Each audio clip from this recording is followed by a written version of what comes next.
Boa noite, gente. Muito boa noite. Muito obrigado pela presença. Achou aí? Boa noite, gente. Boa noite. Tudo bem? Vem aqui, ó, pra Lezinha, aqui bonitinhos. Eles estão meio tímidos hoje. Faz tempo que a gente não volta aqui. Tudo bem com vocês? Sim. Primeiro, essa frase é minha. Primeiro a gente quer mandar um axé para o Rio Grande do Sul, para aquela terra que para a nossa gente é tão importante, né, quando nós pensamos as cartografias religiosas. Então é um estado que está passando por uma calamidade nunca antes vistas, então o nosso axé. Queremos agradecer a presença de vocês, que é muito cara e rara para esse tipo de evento, numa terça-feira. Agradecer o Itaú Cultural, que nos últimos anos tem se comprometido cada vez mais com as pautas da diversidade. Até pouquíssimo tempo atrás, esse tipo de configuração não era possível nesse país, e neste CEP, e neste endereço, e nós bem sabemos disso.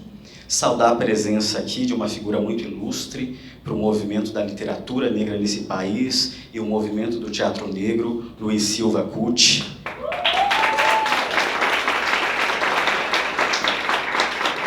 Dramaturgo, poeta, muito importante para a nossa trajetória. Nós somos os Crespos. Esse ano nós estamos em vias de comemorar 20 anos de existência. 19, mas 20 ano que vem. Isso significa um trabalho que é ininterrupto. A gente nunca parou um ano de trabalhar, ou um mês. Então, durante toda a semana, ou vai ter uma peça, ou vai ter um evento, ou vai ter uma palestra, ou vai ter um ensaio, ou vai ter um pedido de socorro, uma reunião, uma briga por verba pública, um dedo na cara, porque ainda é preciso nesse país. Então, agradecer a todas as pessoas que construíram essa companhia, as pessoas que constroem, as pessoas que construirão.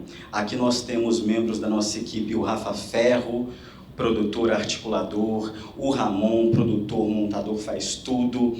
Temos Isabel, que é aqui, cineasta. Temos Mari na fotografia, maga das imagens. Então, um agradecimento, são 19 anos propondo um teatro negro nessa cidade, junto com companhias como o Coletivo Negro, uma outra companhia co-irmã, aqui presença de Aisha Nascimento, Inventivos, que é uma companhia co-irmã dessa cidade, que se junta para dizer, existe negros e negras nessa cidade, e São Paulo é a cidade mais negra das Américas em números totais. São quase 5 milhões de pessoas que vivem nessa cidade. E, no entanto, quando nós vendemos essa cidade, esse estado, os negros não estão nessa fotografia. Então, muitíssimo obrigado.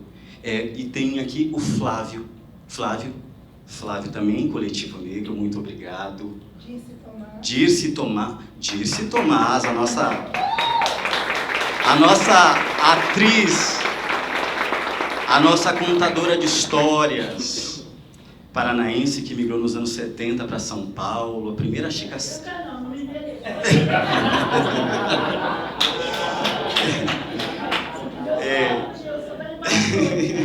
Se é Invasores, tem uma atuação desde os anos 90, vou subir uma...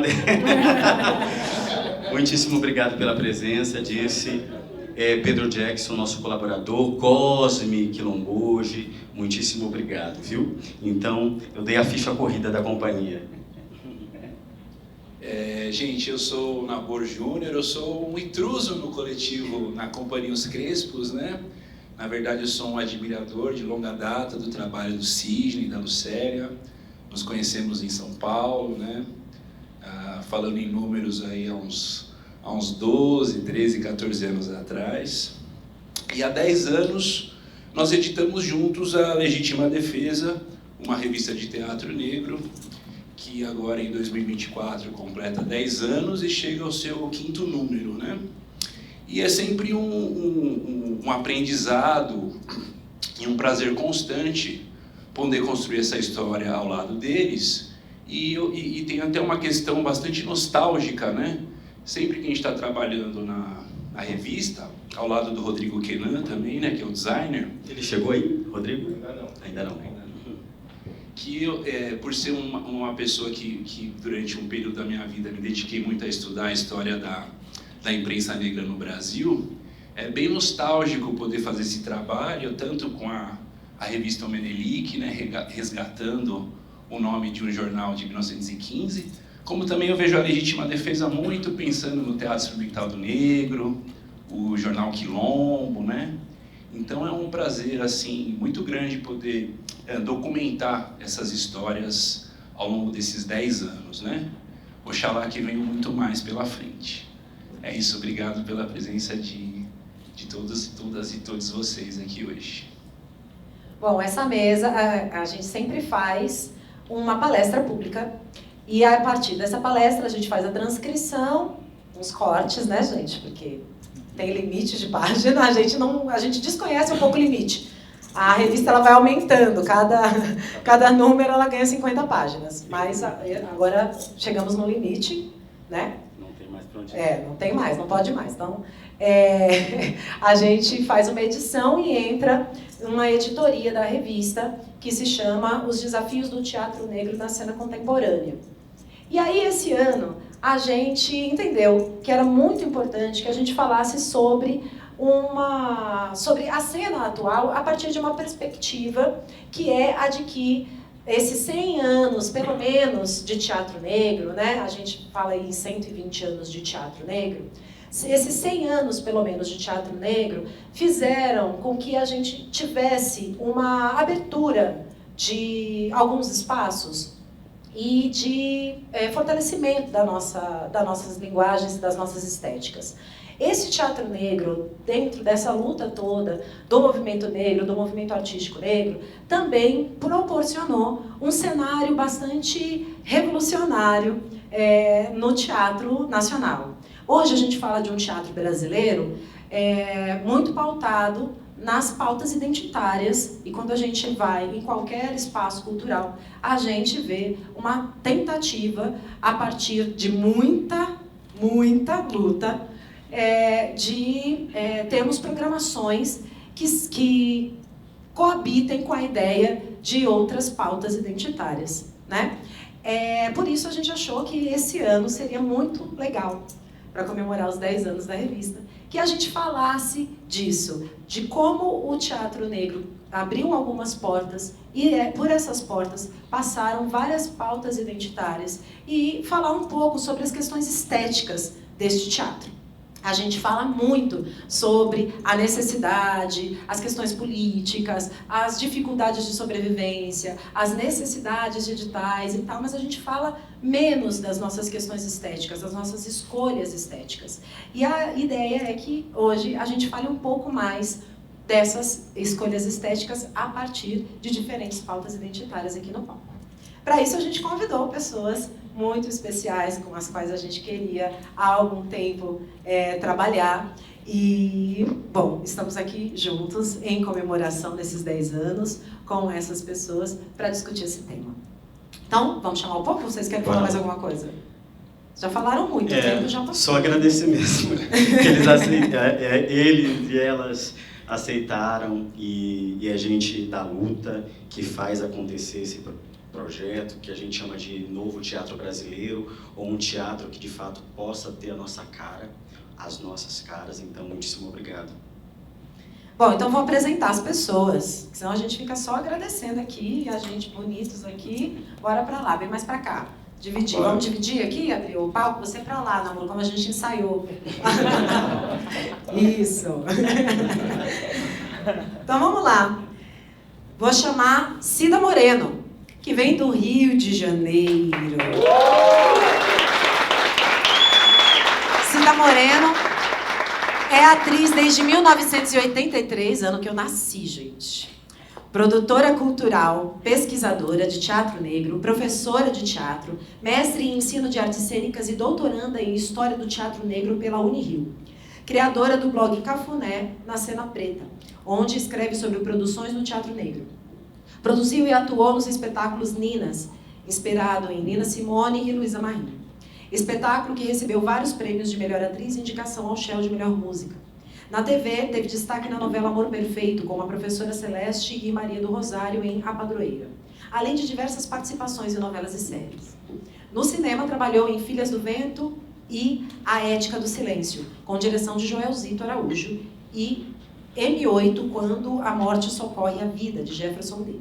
Trabalhou com grandes diretores do Teatro Nacional, como Antunes Filho, Ulisses Cruz, Yara de Novas, Renato Borghi, André Paes Leme, Isaac Bernard, Antônio Pedro Borges, Edil Nunes, entre outros. Fundadora da companhia Black Preto, Produções Artísticas, nos anos de 1990. Em 2008, dirigiu e escreveu o espetáculo Festa para o Teatro Young Vic, em Londres, com 100 participantes. E agora eu quero chamar Renata Carvalho.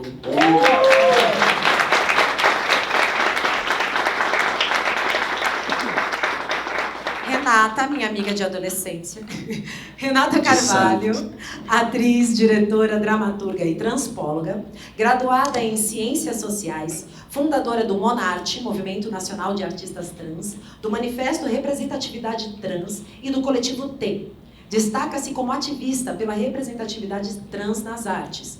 No teatro, alguns dos seus papéis mais importantes foram nas peças Corpo, sua autobiografia, Manifesto Transpofágico, 2012, Domínio Público, O Evangelho segundo Jesus, Rainha do Céu, 2016, Zona, 2013, Projeto Bispo e Dentro de Mim Mora Outra, e na TV destacou-se como Carmen em Pico da Neblina, seriado do streaming HBO Max, HBO, tudo bem.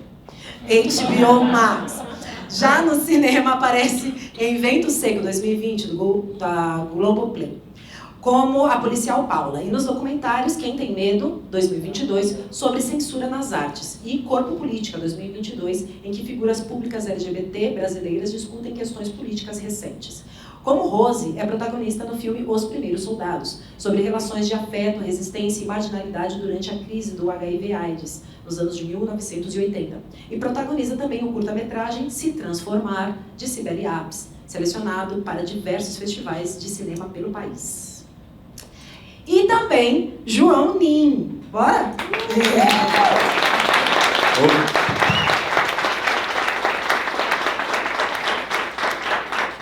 João é multiartista potiguara. 34 anos, ativista, comunicador do movimento indígena do Rio Grande do Norte, integrante do coletivo Estopobalaio de Criação, Memória e Narrativa e vocalista, compositor da banda Android Sem Par. Há 10 anos em trânsito entre Rio Grande do Norte e São Paulo, é mestre do terreiro Teatro Contracolonial na ELT, Escola Livre de Santo André. Escreveu a dramaturgia Tibira em 2020, tá errado? Tá certo? Falei certo? 2020. E lança em junho agora o primeiro álbum solo, todo cantado em tupi, chamado Nhé é Timbó, Voz, Fumaça de Corpo, que tem previsão de ser lançado em julho de 2024, falei de novo. Então, esses são nossos convidadas.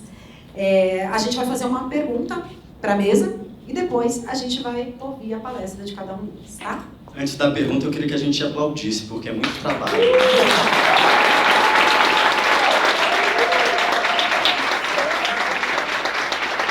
É muito trabalho, é de fato, embora uma palavra que está tão gasta no nosso tempo, né? Foi tão esvaziada pelo capital, mas é muita resistência. Muito obrigado. Tem outra palavra. Eu fiquei encarregado, então, de fazer uma pergunta para você, Cida. E aí, eu gostaria que você nos trouxesse notícia de uma companhia que você foi cofundadora no início dos anos 90, uma companhia negra. Eu gostaria muito que você falasse dessa memória no Rio de Janeiro, porque ou nós ficamos lá atrás, nas experiências do TEM, Teatro Experimental do Negro, uma experiência de 1944 até 1961, que hoje, né, esse ano completam 80 anos dessa experiência, ou nós vamos direto para os grupos mais jovens, e acho que com esses adventos das redes sociais, a nossa memória ela vai sendo muito metralhada, e as pessoas que estão construindo a cena raramente são reverenciadas. Isso é uma cultura nesse país. Então eu gostaria que você falasse um pouco dessa companhia Black Preto, de 1993, como surgiu, quais foram os desafios e o que vocês fizeram. Então, bom... Peraí, Cida, rapidinho. A gente vai fazer as 3 perguntas, aí depois vocês completam, tá? É para tentar ser rápido o negócio. O tempo Eu fiquei encarregado de fazer uma pergunta-provocação para o João, né? E é um prazer poder conhecer a sua biografia. Fui apresentado ela há muito pouco tempo, há poucos dias. E a minha pergunta, João, ela é um pouco genérica, mas eu gostaria que você falasse um pouco da sua jornada, né? Enquanto um artista potiguar e potiguara, né? E essas subjetividades que te conduzem na busca por um desenvolvimento de uma identidade cênica que possa complementar ou que possa ser algo que eu acho que seria complementar mesmo, que é algo que possa complementar essas camadas, né? Que é um artista indígena, nordestino, imigrante. Eu gostaria que você falasse um pouco a respeito dessa sua jornada em busca dessa identidade cênica que dê conta, né, dessas múltiplas camadas que lhe compõem enquanto ser humano no Brasil. E eu vou fazer a pergunta para a Renata. Bom, Renata, a cena LGBTQIA+, a cena trans em especial, fala de uma urgência, né? Com uma estética que conjuga não só diferentes e múltiplas identidades, mas também uma linguagem, tanto no discurso como nas escolhas estéticas, que esbarrem em diferentes tabus sociais. Como você vê a inscrição desse teatro, pensando que a gente tem no público os olhos curiosos, os narizes torcidos e uma batalha enorme para a formação de artistas, formação de público e as definições estéticas. Então, eu queria que você falasse um pouco desse imbróglio que vocês têm que enfrentar para chegar na cena com o público. Começa comigo, né? Primeiramente, a gente precisa pedir licença a toda uma ancestralidade que nos guia, que abre os nossos caminhos, que nos fortalece, né? Todos aqueles que vieram antes de nós. É uma honra muito grande fazer parte desse momento aqui da Crespos. Confesso que fiquei muito assustada quando recebi o convite, porque esse susto, né, vem do lugar que essa sociedade nos coloca, né, de fazer com que a gente acredite que a gente nunca está preparado para falar, que a gente não tem saberes para isso. Então, esse medo nos paralisa, porque a gente também duvida da nossa capacidade. E aí, eu cheguei à conclusão que eu fui convidada porque eu tenho uma trajetória de 42 anos. Eu sou nascida na cidade de Sabará, interior de Minas Gerais, uma cidade do ciclo do ouro, racista, uma cidade que teve quilombo, então, maioria da população negra. E tudo que eu sofri na minha infância me marcou muito, desde os 5 anos de idade, porque eu cresci querendo ser vista, querendo ser ouvida, querendo aparecer, querendo que me valorizasse igual as meninas do meu jardim de infância, brancas e loiras, eram valorizadas. E a minha mãe, querendo me proteger o tempo todo, isso eu estou falando de mais de 50 anos atrás, minha mãe falava: minha filha, não tem lugar aí para você. Eu queria tocar piano, eu queria dançar balé, eu queria ser cantora, eu queria tudo que aparecesse. Queria coroar Nossa Senhora, queria sair de anjo. E na minha cidade, que vivia um apartheid muito rigoroso, isso não tinha espaço. Até que quando eu me vi dona das minhas pernas, né, eu fui atrás do meu sonho, encontrei uma escola de teatro e ali sim eu comecei a fortalecer, né, e descobrir a minha autoestima. Bom, e aí no meio de muitas andanças, né, comecei minha carreira lá em Belo Horizonte, depois vim para São Paulo, nos anos 80, trabalhar com Antunes Filho. Circulei muito pelo Boi Voador, tive a oportunidade de viajar para fora do Brasil, graças a essa companhia. Em 1989, participei do meu primeiro aquilombamento, que eu já vou falar sobre ele na minha fala. E eis que em 1993, final de 93, 94, eu então morando no Rio de Janeiro, havia conhecido, né, alguns atores do Rio aqui em São Paulo, no espetáculo que eu fiz, que é o Luiz Antônio Pilar, Ileia Ferraz, Naira Fernandes, que são nomes que resistem a Carmen Luz, né? E nesse momento, no Rio de Janeiro, inspirados pela criação do Bando do Olodum, a gente percebeu que o terreno estava infértil para nós, artistas negros. Então, querendo redimensionar o conceito de ator negro no Brasil e nos tornarmos os nossos produtores, os nossos diretores e o nosso aquilombamento, a gente fundou a CIA Black Preto Produções Artísticas, que começou fazendo um ciclo de leitura de Nelson Rodrigues e emendou com o espetáculo Doroteia, também de Nelson Rodrigues, com o elenco todo negro, né? A estética que a gente quis imprimir na época, né, falando sobre estética, bom, os desafios são aqueles que vocês podem imaginar, né? Que no início dos anos 90 não havia políticas públicas para isso, não tinha formação de plateia, não tinha uma plateia negra para assistir, e nós estreamos o espetáculo na Casa de Cultura de Lauro Alvim, em Ipanema, diante de um fracasso muito grande, porque a gente não tinha patrocínio, não tinha público, não tinha visibilidade. Mas a gente já acreditava numa estética, né? Que é a estética do próprio negro, a coisa do óculos escuro, né? Isso na estética visual, na criação de imagens, resgatar aqueles símbolos, né? Que fazem parte da nossa indumentária e que nos caracterizam como pessoas negras. E quisemos ousar e representar clássicos, né? Clássicos esses que, se não fosse esse aquilombamento, nós jamais estaríamos naquele papel, naquele lugar dos espetáculos de Nelson Rodrigues, onde os atores negros nos espetáculos de Nelson Rodrigues são demarcados. Então, o nosso maior desafio era romper com esse paradigma e sermos os nossos próprios produtores. Também desenvolvemos a estética dos sabores, com o espetáculo Cheiro da Feijoada, querendo resgatar, né, essa nossa criação ancestral e que é o maior prato da culinária brasileira.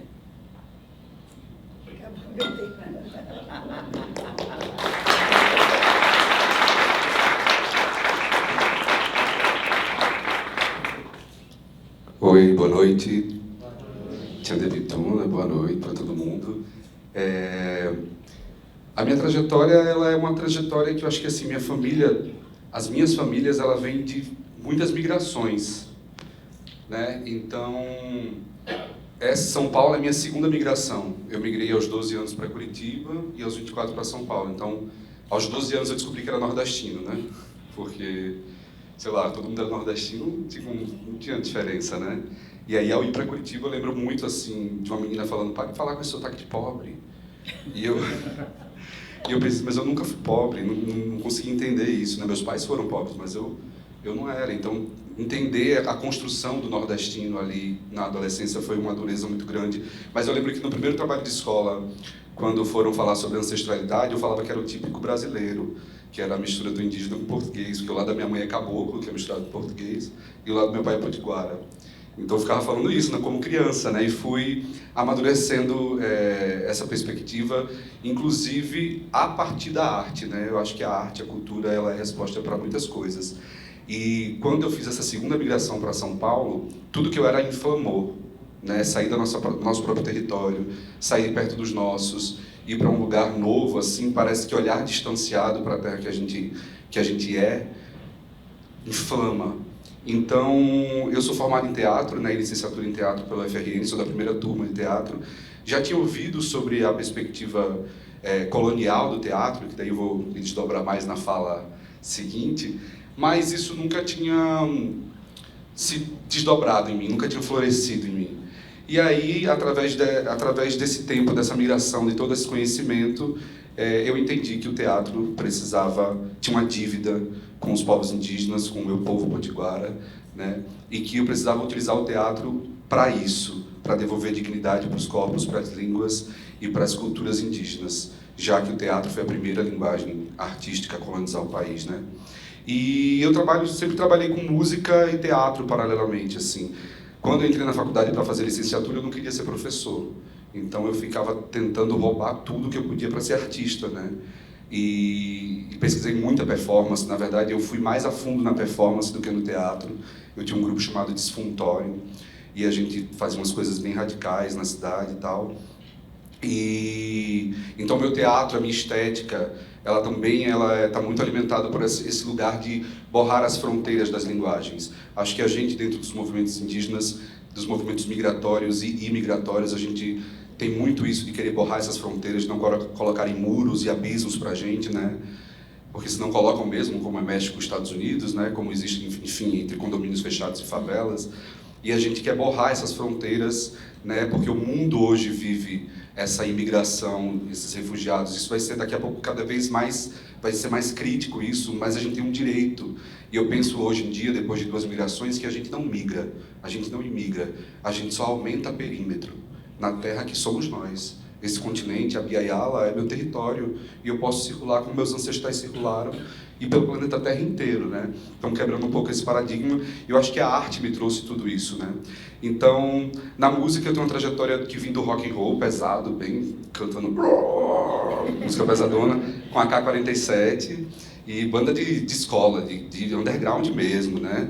E depois eu comecei a fazer umas músicas românticas que não cabiam nessa banda de rock, né? Imagine, música romântica. E aí eu criei a Android Sem Par, que inclusive é o nome de uma música lá do Beto Cazuza, né? Para dar um pouco, para caber nesse pote, digamos assim, esse recorte da minha existência romântica. E ao migrar para São Paulo, como eu já falei que essa identidade ficou mais inflamada, eu decidi falar sobre imigração nordestina, sobre identidade indígena contemporânea, e aí que é um disco chamado Ruínas, da Android. Na pandemia a gente lançou um outro trabalho chamado Antena Raiz, que daí foi o primeiro trabalho que eu fiz com uma composição toda em Tupi-Guarani. Nas canções do Ruínas tem trechos em Tupi e Tupi-Guarani. E aí minha trajetória era uma ponte com o que eu sempre sonhei, que é esse disco que vai sair em junho agora. E sempre estava apontando, essa ponte estava sempre apontando para esse caminho, mas eu sinto que nós que não temos, que essa língua é madrasta, né, não é a nossa língua mãe, ela às vezes faltam palavras, né? A gente não sabe. Então a gente atravessou essa época, essa década da representatividade, né, da visibilidade. Estamos passando agora por uma fase nos movimentos indígenas da dizibilidade, que a gente está aprendendo a dizer e fazendo os outros entenderem o que a gente quer dizer nessa língua que não é nossa.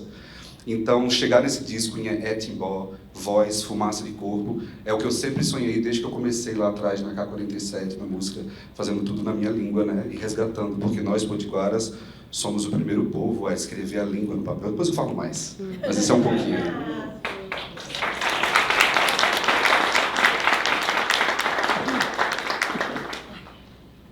Olá, boa noite a todos. Me agradecer o convite dos Crespos ao Itaú Cultural por receber a Legítima Defesa aqui, que é um projeto tão importante de aprofundamento das nossas narrativas, dos nossos pensamentos.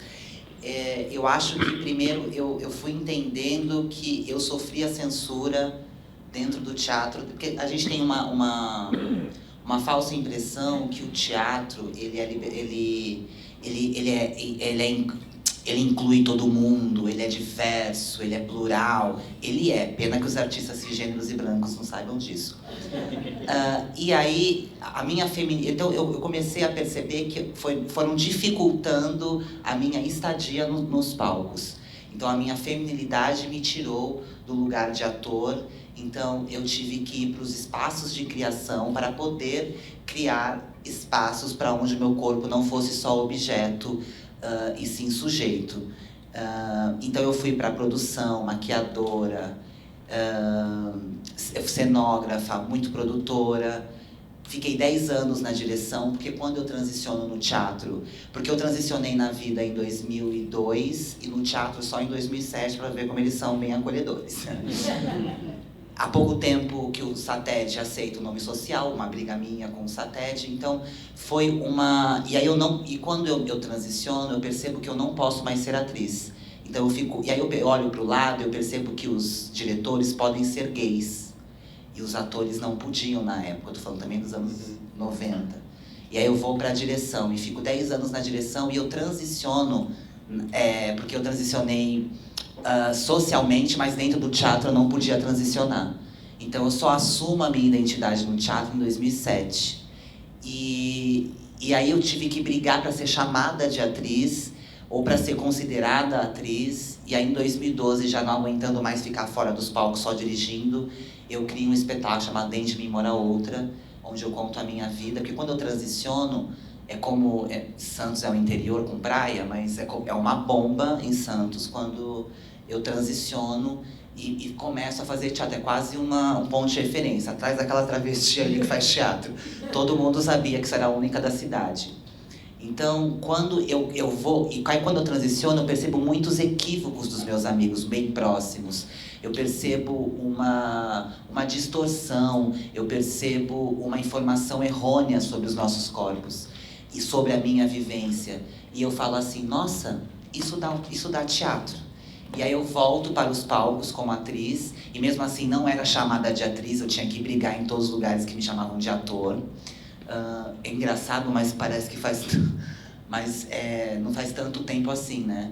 E isso vai dificultando, inclusive, a minha existência de eu poder falar, eu sou uma atriz, eu sou uma diretora de teatro, e eu demorei para falar que eu era escritora mesmo, já tinha escrito coisas. Porque parece quando você nunca está preparada para fazer aquilo, né? E mesmo quando eu volto para os palcos, com uma proposta desse teatro, que eu buscava um teatro, a minha pesquisa é desse teatro interativo realmente, porque eu acredito que o teatro, que essa luta também é pedagógica. E não que o teatro tem que ser pedagógico, mas, ou todos os teatros têm que ser pedagógicos. Mas o que eu estou propondo agora, é que ele tenha uma mudança estrutural mesmo. Porque quando eu fiz o Evangelho Segundo o Dia, porque quando eu comecei no teatro, eu acreditei que a arte, eu sabia que a arte era transformadora, mas eu acreditava que ela transformava só a minha vida. Porque me aprimorou na música, na literatura, me fez ampliar outros, ter um letramento sobre a minha vivência. E com Jesus eu reparei que com o texto da Jo Clifford, ela contava uma história e a plateia se percebia transfóbica, sem eu apontar. E isso causava uma transformação na plateia. Eu falei assim, demorei 20 anos, mas falei, gente, é esse teatro que eu quero fazer. Então essa busca estética desse novo teatro, porque quando eu estreio o manifesto, por exemplo, as pessoas de teatro, elas nem foram assistir, elas não iam assistir os meus espetáculos. Porque como uma travesti, eu não tenho nada a acrescentar artisticamente, intelectualmente, nesse suprassumo do teatro paulistano, principalmente.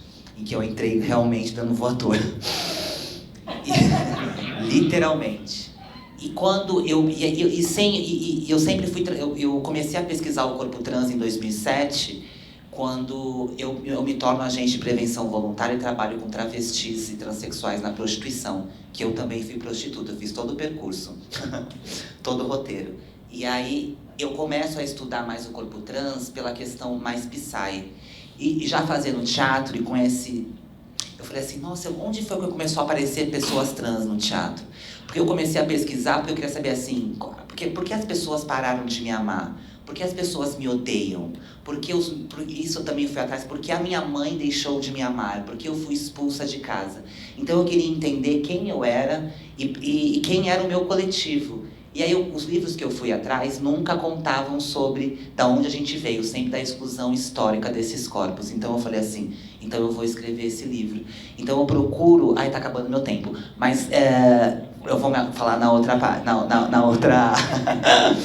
outra explanação. Mas o que eu procuro é uma democracia cênica, ampla, geral e restrita, onde todos os corpos podem ser tudo, onde corpos marcados não precisem de personagens marcados, e que essa liberdade chegue a todos os corpos, que nós podemos, artistas, criar personagens também a partir de uma tela em branco, criando suas nuances, as suas narrativas, e não que o meu corpo já entre marcado por eu ser uma travesti.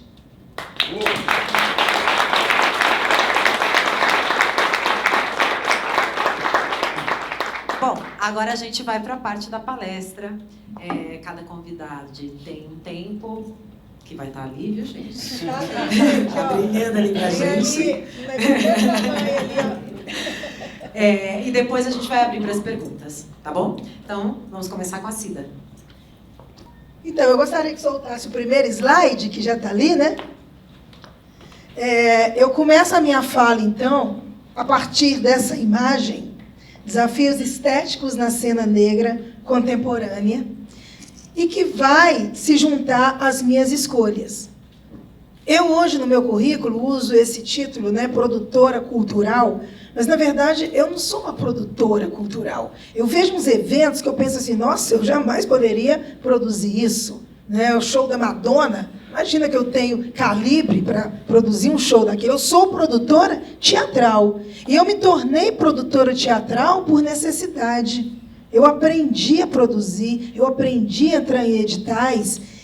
E eu pude, então, desenvolver um termo que eu aprendi com a Soraya Martins, que é o que eu venho fazendo, que é a fabulação, que é resgatar a história das nossas ancestrais, das nossas heroínas, né? E aí eu faço coro com Nina Simone, que o papel de um artista é falar, né? Não é bem isso que ela fala. O papel de um artista é representar o momento que ele vive, não é representar, é uma outra palavra que ela fala, pois está escrito aqui.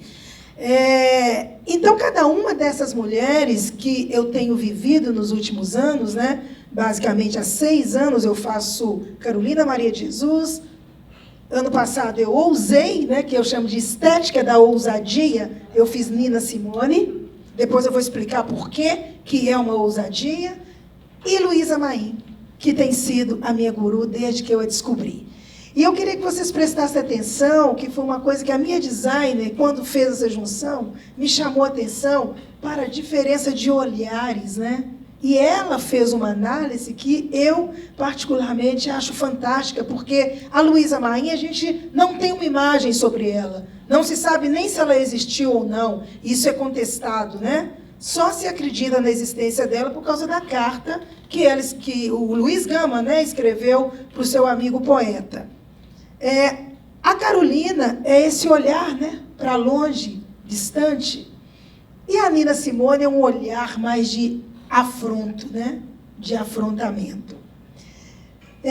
Então, essas 3 mulheres são as minhas escolhas estéticas, onde eu posso fabular, contar e recontar a história dessas mulheres e diminuir a distância para esse Brasil tão grande que não conhece, né, os nossos heróis.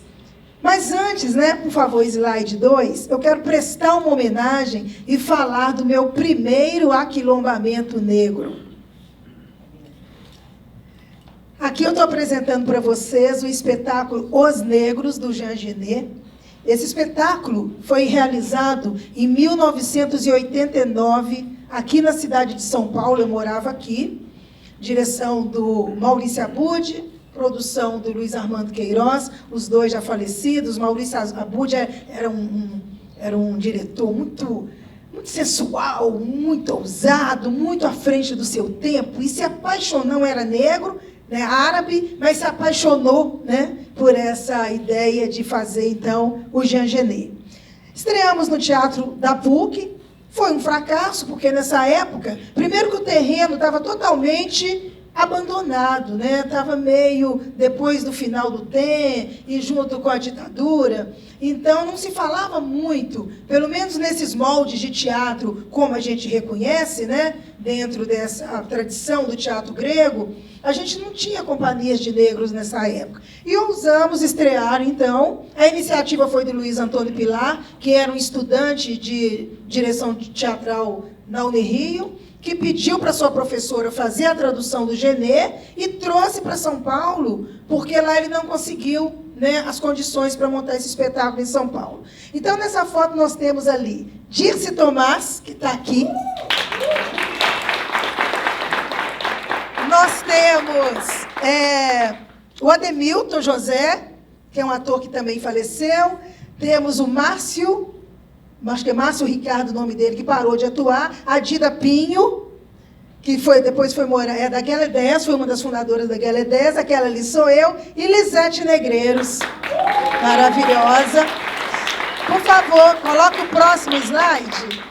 E nesse slide, não, esse ainda não, mas aqui, né, 13 atores negros em cena. Dirce Tomás, Dida Pinho, Gésio Amadeu, Iléia Ferraz, Ademilton José, Eduardo Silva, o grande Dudu, João Acaiabe, Lisete Negreiros, Márcio de Moraes, Cida Moreno, Norton Nascimento, Luiz Antônio Pilar e Paulo Pompeia. Ali são algumas poucas imagens. Aquele ali é o Acaiabe, João Acaiabe. João Acaiabe, ele tinha uma performance tão brilhante que eu lembro na época, eu muito jovem ainda como atriz, eu me via assistindo o Acaiabe. Eu ficava assistindo o Acaiabe, porque ele sempre foi brilhante, de uma verdade, né? E essa peça do Genê, um dos motivos que foi um fracasso é porque é uma peça muito complexa, né? É uma peça dentro de uma peça, e que trouxe o Maurício Abud, que tentou imprimir uma estética onde ele queria pôr tudo que ele achava que era de preto. Né? No hall do Teatro da PUC tinha um falo enorme, tinha despacho para Exu, a gente vestia umas roupas clássicas, nada tinha a ver com nada, era uma bagunça, a gente estava solto em cena, se nem a gente entendia, quanto mais a crítica, né? E a plateia. Bom, e aqui o Luiz Antônio Pilar, que hoje é diretor lá no Rio de Janeiro. E, por gentileza, o próximo slide. E aqui a minha homenagem àqueles que nos ajudaram a sonhar e que não mais estão entre nós. Norton Nascimento foi o primeiro espetáculo do Norton. O Norton era professor de educação física, lindo, lindo que ele era uma coisa. Paulinho Pompeia, João Acaiabe, Lisete Negreiros e Géssio Amadeu. Infelizmente, todos já nos deixaram. O Norton, muito jovem, né?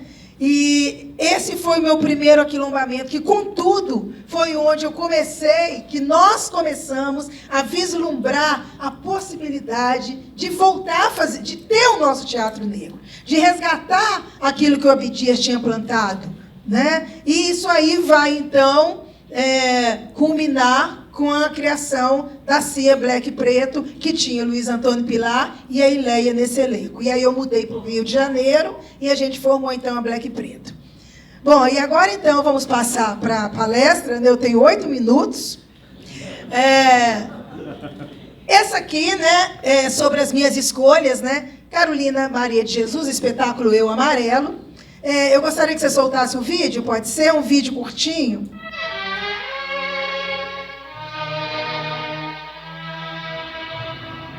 Quando eu estou na cidade, tenho a impressão que eu estou numa sala de visitas. Seus lustres de cristais, os tapetes de veludo e suas almofadas de cetim. E quando eu estou na favela, tenho a impressão que eu sou um objeto fora de uso, digno de estar num quarto de despejo. Pode cortar.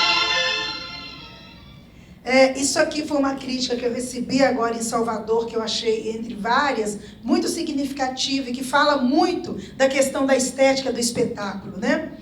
Para mim, esse espetáculo foi mais que um evento de arte, em que interpretação, luz e música, cenário e roupas estavam perfeitamente adequados ao texto e à sua mensagem. Foi mais que um momento de teatro que toca, emociona e faz a gente sair maior do que entrou. Você, o que disse, como disse, seu olhar, seu movimento, risos e lágrimas deram corpo a uma pessoa-ideia que atravessa a gente, mas cujos fragmentos concretos da existência são tão poucos. Eu não sabia que precisava dar um corpo à Carolina que guardo dentro de mim, até te ver transcender no palco. Obrigado por corporificar esse acontecimento que foi e é Carolina Maria de Jesus. Professor Neto Nogueira, da UFBA. Então, a estética, né, as nossas escolhas da estética nesse espetáculo, a obra de Carolina é uma obra que a gente não tem adjetivos, né? A obra de Carolina, a personagem Carolina, a estética que domina Carolina e que remetem a todas as pessoas quando se fala em Carolina, é a estética da fome, da miséria, da pobreza, da sobrevivente. Mas a gente quisemos subverter essa ordem e trazer outras Carolinas, né? Outras Carolinas que as pessoas não associam. A Carolina compositora, então a gente traz o lado musical da Carolina, a Carolina debochada, a Carolina preconceituosa, porque ela era muito preconceituosa, a Carolina do amor, né? Da questão afetiva, ela teve um amor na vida dela, e a gente traz essa Carolina, né, se amando em cena, revivendo aquele momento e aquela paixão. Porque se a gente monta um espetáculo, um monólogo, onde a gente só falasse da fome e da crueldade da vida da Carolina, do racismo, né, a gente minimiza a Carolina Maria de Jesus. Então, é um espetáculo que ele está ainda em pauta, a gente viaja muito com ele, que ele tem essa força da imagem, né, nas expressões. Volta um pouquinho o slide anterior, só para as pessoas dar uma olhada nas expressões, né? Isso aqui foram fotos tiradas da plateia. E ao mesmo tempo, a estética também da cura, porque a gente consegue tocar, né, principalmente a plateia negra, que sempre vai trazer alguma das suas ancestrais, das suas matriarcas. Porque todas as nossas ancestrais e matriarcas, né, da comunidade negra e afrodescendente vieram desse lugar, né, do subemprego, da exclusão, da marginalidade, das violências, do racismo. Então, a gente prima por essa estética que contempla a Carolina em várias faces. Bom, agora, próximo slide, por favor. Que é outra das minhas escolhas, que é Luísa Maim, que eu tenho um xodó, porque a Luísa Maim foi um projeto que eu sonhei muitos anos em realizar. Quando eu conheci Luísa Maim, em 2006, né, quando eu interpretei Luísa Maim para um projeto chamado A Cor da Cultura, eu, uma pessoa, né, que tem um certo privilégio, que tem acesso à cultura, à informação, aos nossos, né, aos nossos heróis, eu não conhecia Luísa Maim, eu fiquei chocada com isso. Se eu não conheço Luísa Maim, o Brasil não conhece, muito menos, né? Principalmente uma mulher que foi apagada, invisibilizada pela história, que a branquitude, os historiadores brancos insistem em dizer que ela não existiu, mas ela existiu porque o Luiz Gama deixa uma carta narrando e falando sobre a mãe dele. E aí eu comecei a sonhar muito em trazer Luísa Maim para a cena, mas como que eu queria trazer Luísa Maim? Em que contexto, né? Eu queria trazer essa mulher, eu queria trazer a questão da espiral do tempo, né? Dessa mulher que nos faz perceber a questão cíclica do apartamento dos filhos das mulheres pretas nesse país, desde a travessia do Atlântico. Luísa Maim perdeu seu filho e nunca mais encontrou. E aí, essa Luísa Maim, essa entidade Luísa Maim, vem no meu espetáculo como uma entidade para amparar essas mães pretas de hoje que perdem os seus filhos. E passar uma força para essas mulheres de como continuar a lutar. E por que eu quis trazer esse espetáculo, né? Por que eu quis trazer a Luísa Maim nesse contexto? Porque normatizou-se na sociedade o genocídio de jovens pretos. A gente acostumou a ver mais um, no Rio de Janeiro, então, mais um, nossa, mas a gente não consegue adentrar de fato no sofrimento dessas mulheres, né? Então o espetáculo ele é construído a partir de depoimentos reais de mães, é um espetáculo de muita dor, mas que a gente conseguiu subverter essa dor com a arte, com a estética da sonoridade, das vozes, né? A Leda Martins chama o espetáculo de Mães de Pietá, né? Ela atribuiu isso, né? Porque a gente fez palestra com vários analistas da cena e ela fala coisas brilhantes, ela fala do corpo dela, que ela percebe nesse espetáculo, e da figura das mães, né? E outra coisa que ela fala é que a sonoridade da Maim acaba se tornando a voz daquelas mulheres e vira um uníssono. Então, por gentileza, solta o vídeo, por gentileza. Grito pela minha dor.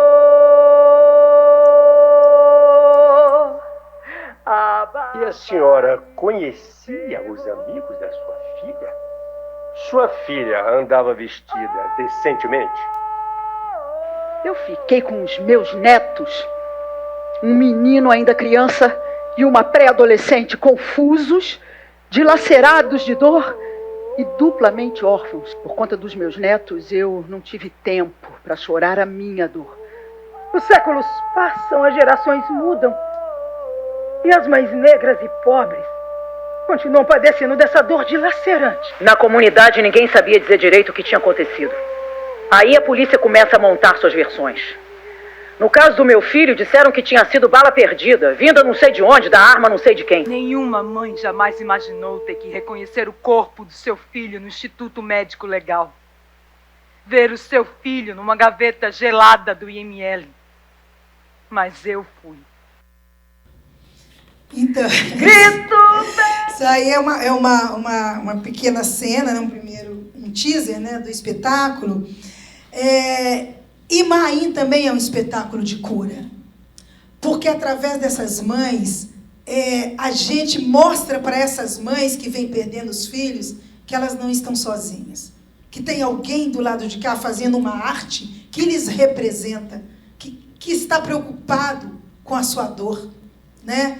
E a gente fez um espetáculo no Rio que compareceu às mães de Manguinhos, que tem uma luta, né, pela memória dos filhos, para provar que os filhos não eram bandidos. E foi impressionante o dia que essas mulheres foram assistir o espetáculo, porque quando a gente pensa nessas mães da favela, né, talvez pelo nosso preconceito, a gente pensa naquelas mulheres humildes, sofridas, vítimas, e não, chegaram guerreiras em cena, guerreiras, sabe, falando com toda a braveza da memória dos seus filhos, do ódio a esse sistema. Então, é a estética da denúncia. Minha mãe, quando assistiu, falou assim, minha filha, você não tem medo de ser presa, não? Porque a gente acusa mesmo, a polícia que mata. Essa mãe que fala, essa última, ela fala, eu sou uma mulher da favela que paga os meus impostos e pago essa polícia para nos proteger. E o meu filho morreu pela bala dessa polícia. Então, é essa estética que nos interessa, né? Bom, eu tenho um tempinho ainda, quase acabando, mas eu queria ler rapidamente uma coisa que tem me pautado e que eu encontrei esse coro nas palavras da Soraya Martins, que é uma crítica de teatro, uma atriz, doutora em letras, fantástica, e ela escreve o seguinte, que aí me representa e eu trouxe para vocês. É desse ato de fissurar que pode emergir aquilo que queremos significar, por fabulação. Ou seja, fabulação, a ficção como possibilidade de construção de um espaço onde negras e negros possam existir sem amarras, recriar memórias e temporalidades, recontar a história, dedicar-se a um desejo. Fabular é produzir imagens e olhares fabulares e identidades em devir a partir da releitura crítica da história do passado, operando no presente e no futuro, através de uma leitura poética do mundo. Fabular é especular para se produzir rotas de fugas existenciais e estéticas. Então, assim, eu nesse meu produzir espetáculos, né, onde a gente cria o nosso aquilombamento, onde somos os protagonistas, onde contamos as nossas histórias, trazemos os nossos heróis sobre a nossa ótica, porque durante muitos anos nossa história foi contada por brancos, né? E aí era aquelas novelas onde preto só apanhava, só era escravo, né? Enfim. E aí, o que tem me pautado, né? Nesse meu terceiro aquilombamento, porque teve lá o dos negros, teve depois da Black e Preto, e agora eu estou no meu terceiro aquilombamento. Então, eu venho teatralizando e fabulando histórias dos nossos heróis e antepassados que promovem a cura, que resgatam aspectos da cultura dos nossos ancestrais, que fortaleçam as nossas identidades, que criam espelhamentos e representatividade, porque as pessoas se veem representadas. Quando assiste Carolina, uma mãe que assiste Luísa Maim, uma pessoa que teve um filho assassinado. Então, assim, as lágrimas realmente jorram, o espetáculo é triste, mas tem a arte para fazer um contraponto, né? Espetáculos que libertam os nossos silenciamentos de tantos anos, que encorajam os enfrentamentos das violências e atravessamentos, que apontem rotas de fugas existenciais, estéticas, que permitam a liberdade e o acesso à nossa corporeidade e sonoridades das memórias ancestrais que conduzem os nossos gestos na formulação para novas estéticas e que gerem aquilombamentos artísticos. Bom, e aí, para terminar, você pode colocar, por gentileza, o próximo vídeo? Eu vou falar, então, dessa minha última produção do ano passado, que é Ninas, e que é a estética da ousadia. Por quê? Eu não canto e nem toco piano. Que é a pergunta básica quando eu falo que estou fazendo Nina. Mas todo mundo fala assim, você toca, você canta? Não, mas eu queria fazer Nina. E aí a gente pode fazer o que a gente quiser. O teatro é para isso. A gente pode ser o que a gente quiser. Eu queria fazer Nina, porque o que me toca em Nina? É a questão da ativista cultural. É aquela mulher que rompeu com a branquitude e conclamou os negros para lutar pelos seus direitos. Rompeu, foi para a África. Né? E eu não tenho mais o vigor de Nina com 30 anos.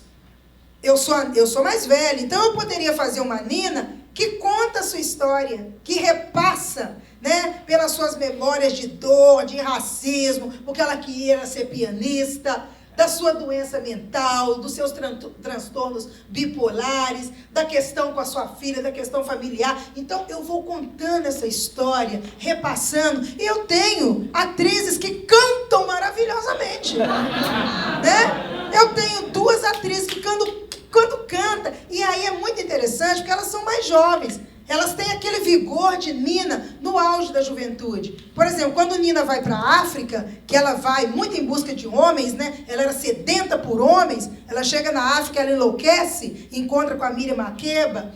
A Nina era jovem, então não é eu com 62 anos. Então eu só fico assistindo, né? Então, traz os movimentos dela no Harlem, quando ela se adentra na luta. E o espetáculo, então, a gente denomina de Ninas.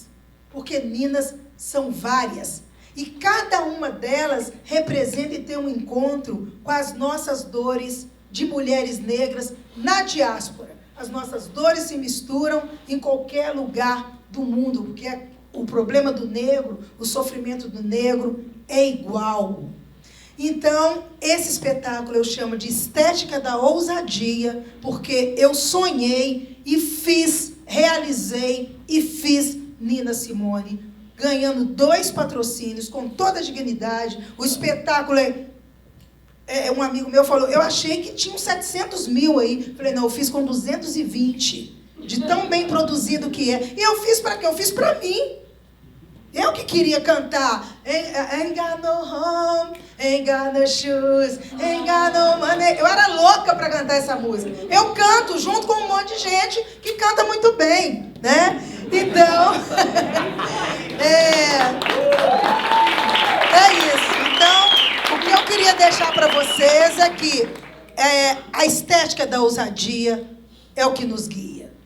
E eu quero deixar também uma palavra da Bell Hooks, que ela fala que, acima de qualquer coisa, a gente precisa amar a negritude para vencer o nosso auto-ódio, porque só amando verdadeiramente a negritude, né, e se aprimorando dos afetos, é que a gente pode vencer toda e qualquer forma de violência. E aí, para terminar, um vídeo curto das meninas que eu falei para vocês que cantam muito, cantando Nina Simone. Loves you forgive, don't let him take me, don't let him handle me, drive me mad. If you can keep me, I wanna stay here with you forever, and I'll be glad.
Obrigada, Cida. Agora vamos ouvir o João.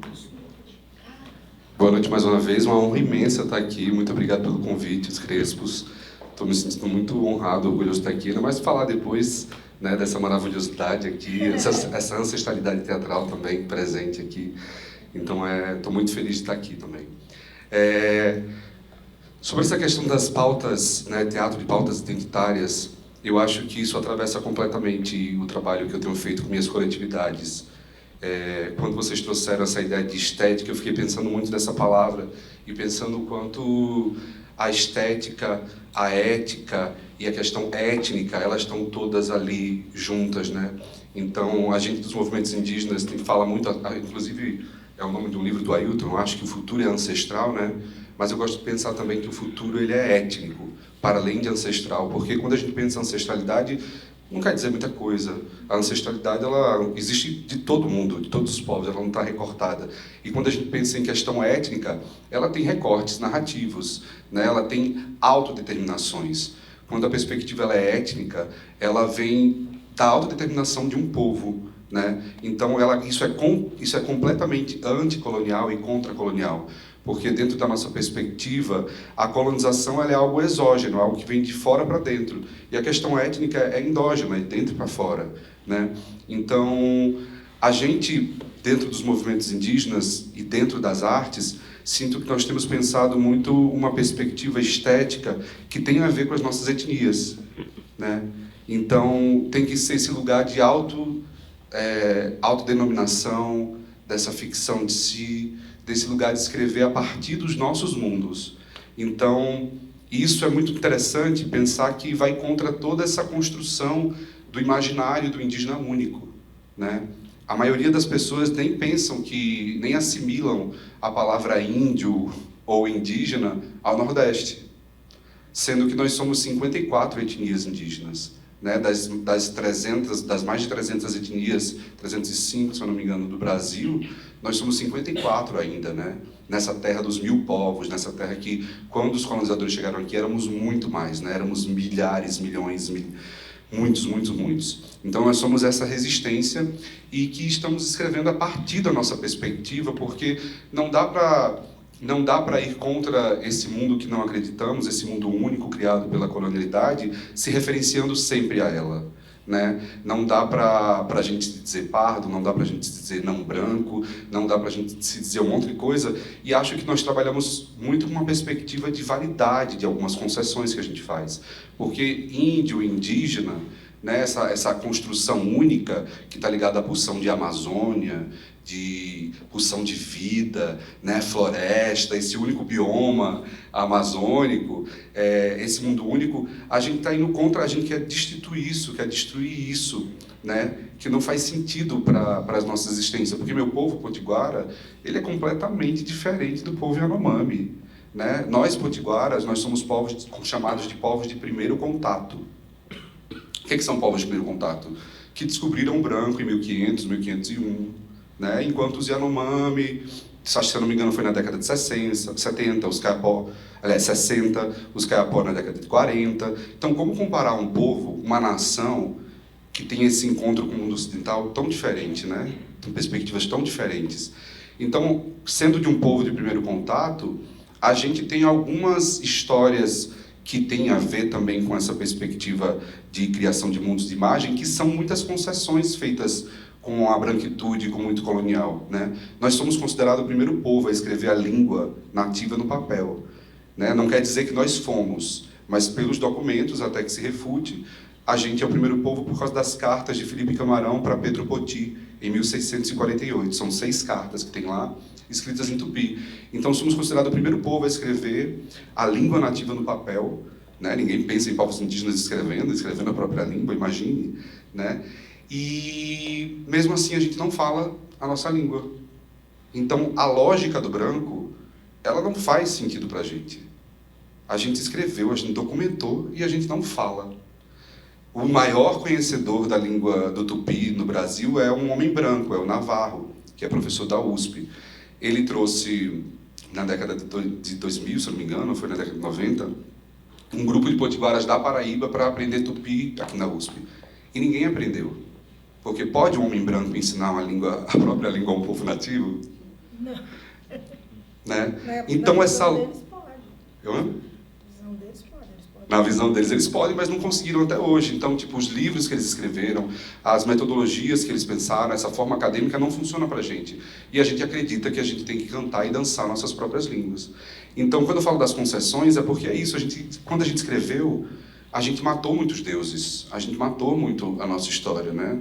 Quando o Davi Copenaua fala da queda do céu na perspectiva Yanomami, eu só consigo pensar que a queda do céu não é um céu caindo sobre nós. Eu não sei como é exatamente para eles, mas dentro da minha cosmovisão, eu fico pensando que é igual quando a gente também acessou a luz elétrica. A luz elétrica também matou alguns deuses, né? Ela fez o céu ficar mais longe. Então imagino que a queda do céu é o céu ficar cada vez mais distante de nós, né? Porque não sei se vocês já viram o céu no deserto, no interior do sertão, assim, o céu parece que é aqui, né? Parece que numa palma, mas faz todo sentido todo mundo ler o céu, as estrelas no passado, porque ele era muito próximo. E a gente tem espantado o céu, a queda do céu para mim é para longe, né? Então, diante dessas concessões, eu só penso que a gente pode construir trabalhos que tenham validades. Assim, essas concessões tenham validade, né? Então, se a gente usa o termo índio, se a gente usa o termo indígena, é pensando que isso talvez só dure, sei lá, mais 15 anos, mais 20 anos, porque nós não queremos ser índio. E a gente até se apropriou do termo e criou o termo indígena, mas nós queremos que talvez um dia a gente vá num restaurante Guajajara, numa loja Tabajara, né? numa loja de instrumentos Potiguara, num teatro tucano, num hospital Baniwa. A gente quer que nos respeitem e nos reconheçam como nações. Né? Nós não somos o mesmo povo, não estava todo mundo nu, a gente não fala a mesma língua, nem todo mundo cultua tupã, nós somos muito diversos. Então a nossa estética também é muito diversa. Por isso que acredito que a gente está cada vez adentrando as artes a partir da nossa étnica, da nossa questão étnica. Então eu, potiguara, eu não uso cocá de penas. Talvez um dia vocês possam me ver numa foto de cocá de penas, mas eu procuro, inclusive, não usar nesse lugar pedagógico, de que o cocá potiguara tradicional ele é de folha de carnaúba, de palha de carnaúba. Né? E o povo chucuru tem outro cocá, outros povos têm outros cocares. Então, não existe só esse indígena que foi criado, endossado pela literatura e pelo cinema.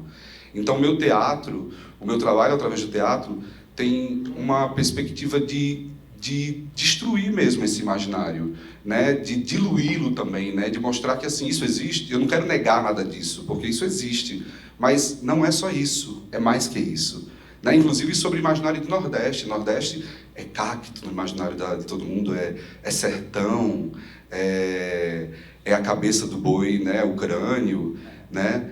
E aí fico pensando que sempre teve seca aqui no sul, mas aqui é crise hídrica, né? E lá é seca, aqui é crise hídrica. A gente tem cactos em vários lugares, né?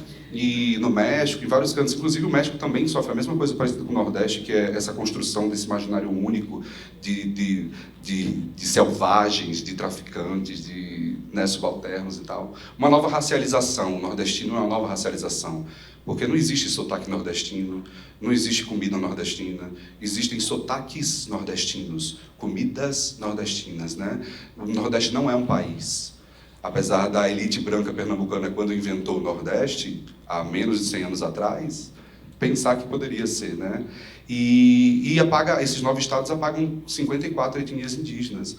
Então, nós somos muito diversos. Nós somos isso também, mas para além. Nós estamos no litoral, nós temos cidades que fazem frio, né? E tudo isso como metáfora para a questão indígena. Não existe comida indígena, não existe teatro indígena, não existe nada, né? Talvez vai ter...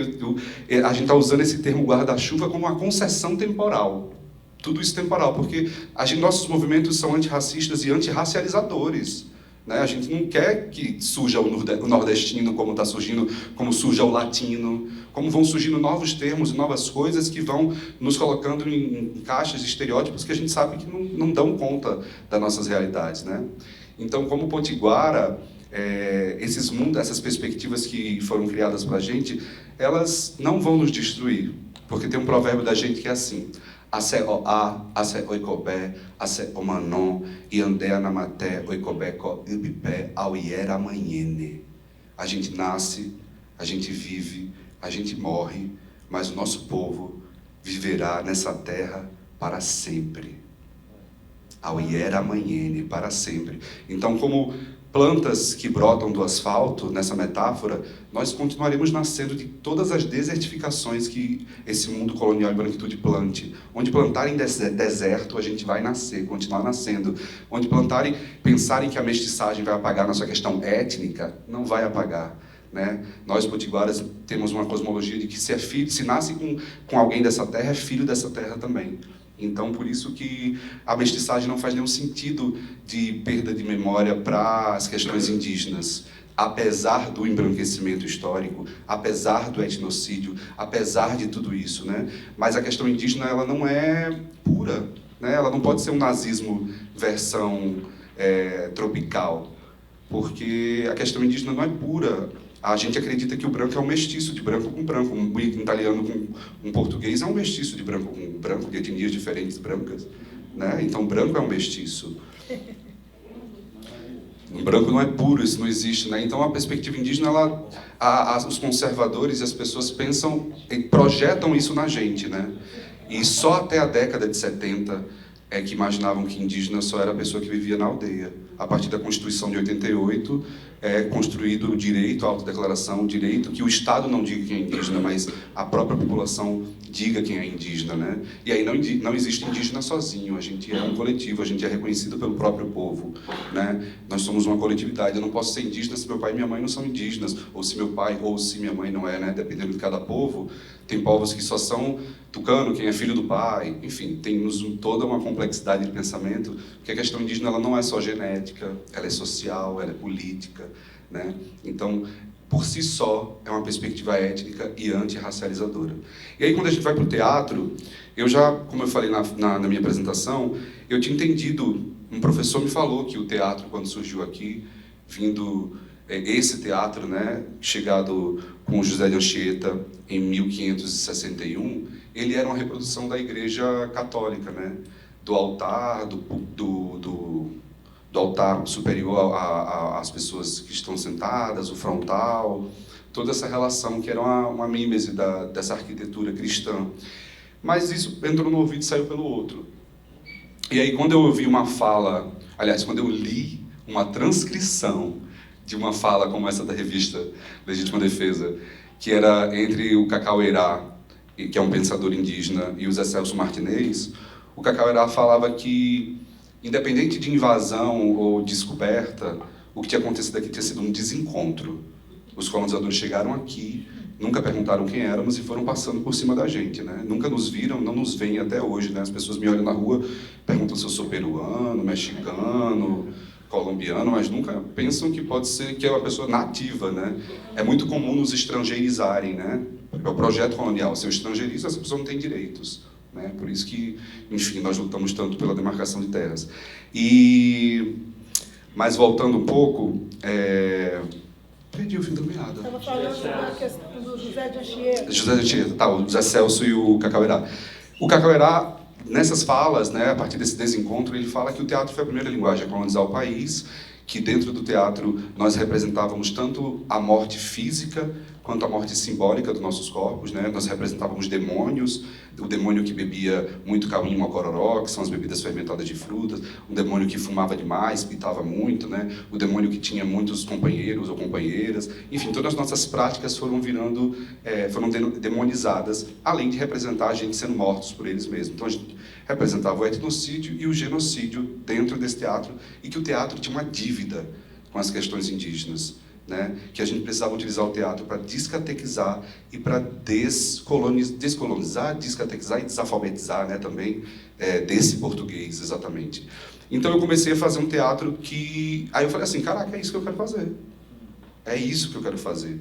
E aí, uma vez, indo no território Piaçauera, que é onde eu trabalho com teatro há 5 anos, eu fui conversar com a Cacica Catarina e pedi permissão para dar aula de teatro lá, porque eu quero formar artistas indígenas para ocuparem esses espaços de publicidade, do cinema, da televisão, do teatro, para que o teatro sirva agora para devolver tudo que o teatro tirou, né?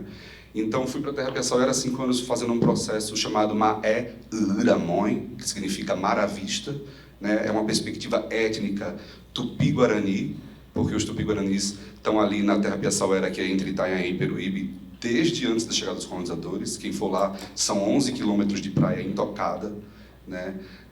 Mar, areia, mata, aldeia. É lindo olhar para um lado, olhar para o outro, não tem urbanização nesse modo ocidental, né? Porque aquela aldeia tem uma BR passando no meio, então é uma aldeia urbana, é uma outra forma de cidadania, né? E fui montar essa peça com eles, porque eu também tinha o sonho de montar uma peça à beira-mar, sobre a sensação de encanto e espanto que nós tivemos ao encontrar os colonizadores. E aí, chegando lá, eu encontrei Devan, que é um grande parceiro, que infelizmente sofreu um AVC, e hoje em dia ele nem lembra mais da gente, perdeu 30 quilos, enfim, a gente dedica a montagem da peça, inclusive, a ele. Mas ele falou que eles faziam uma peça de teatro na beira da praia, em São Vicente, que é feita por globais e tal, e que conta a história, tu vê? Que conta a história da descoberta do Brasil, né? E eles faziam as pessoas indígenas. E aí eles foram demitidos dessa peça, e outras pessoas estavam fazendo as pessoas indígenas, né? E aí ele falou assim, então a gente quer fazer a nossa versão, a gente quer contar a nossa versão. E eu não quero contar a história de quando as caravelas chegam, eu quero contar a história antes disso e acaba quando as caravelas chegam. Porque depois disso a gente já sabe o que aconteceu. E aí eu comecei a chorar, porque meus amigos estavam comigo sabia que eu queria fazer uma peça também à beira-mar, né? E a gente passou um longo período de 5 anos, adentrou a pandemia, construindo uma dramaturgia autoral, pensando a perspectiva étnica tupi-guarani, né? Que enquanto os portugueses gritavam Terra Vista, eles gritaram Abaguaçu, Abaguaçu, Iramó é Abaguaçu, que era Canoa Grande, Mar à Vista, né? Eles diziam que o mar era tão sagrado que eles não consumiam nada do mar. Não tomavam banho, não comiam peixe, era só doce, peixe de água doce e tal. E a partir da chegada dos colonizadores que começaram a se relacionar mais profundamente com o mar. E aí a gente conseguiu os vídeos. Yeah. Você consegue botar o teaser do Maé Iramói para o pessoal ver?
Eu montei como diretor, é uma peça com 30 atores indígenas tupi-guarani, tem esses irmãos tupinambás aí, que é o Wesley e o Wallace, o escritor conhecido no rap, que fez a trilha sonora. Então somos uma equipe majoritariamente indígena, né? E fazendo essa peça, mas pensando que ela não é a ideia final, a ideia é fazer um trabalho de continuidade, de formação indígena. Então são 5 anos, mas que vão virar 60 anos, 80 anos de trabalho que a gente quer para retomar, né, tudo isso que o teatro tirou.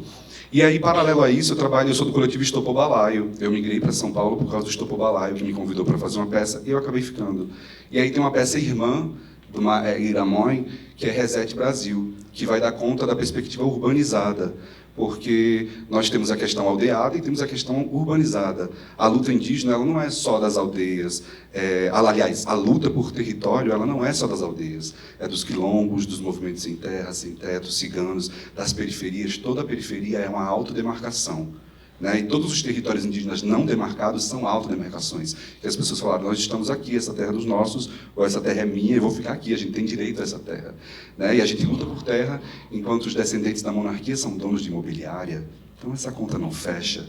Né?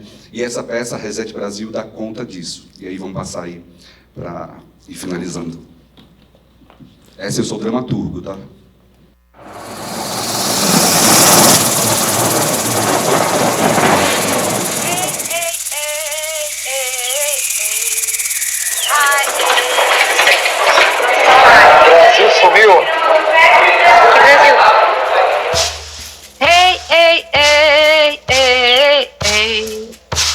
Hi, hey, hey, hey, hey, hey,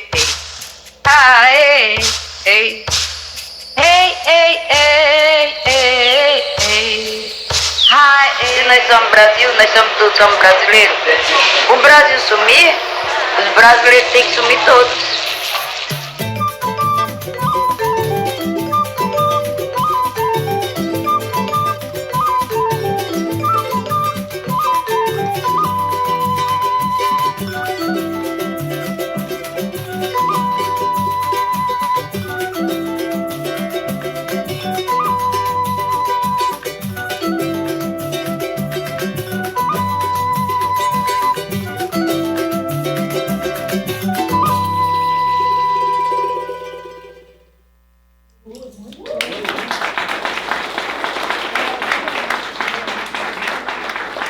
Muito obrigado. Bem, meu tempo esgotou, mas vocês perceberam que são peças que acontecem em espaços específicos, né? O território, ele é protagonista das histórias. A gente não pode contar essas histórias fora desses territórios, né? Porque para a gente, para nós povos indígenas, nosso território é muito importante também. Então, só para anunciar que eu tenho um livro de dramaturgia chamado Tibira, e eu vou estrear esse monólogo chamado Tibira no final do ano, e aí vou fazer um espetáculo de palco para circular, porque a gente também quer circular um pouquinho, né? E só faz teatro assim, anticapitalista, anticolonial, que assim, esses espetáculos que vocês viram de 30 a 50 pessoas envolvidas, são todos de graças. Pelo contrário, a gente serve comida, né, porque a gente só acredita assim, que acha que o dinheiro público, na verdade, tem que ser compartilhado, tem que ser ecoado, né, e a gente não faz arte, não faz teatro para ficar rico, para nada. A gente faz para ter demarcação de terras. Eu sou do único estado brasileiro que não tem terra demarcada, que é o Rio Grande do Norte. Então, eu sou um guerreiro da cultura. Eu utilizo a arte e os mundos imateriais para demarcar territórios imaginários, para, através da demarcação de territórios imaginários, a gente poder um dia demarcar os territórios físicos. Auê!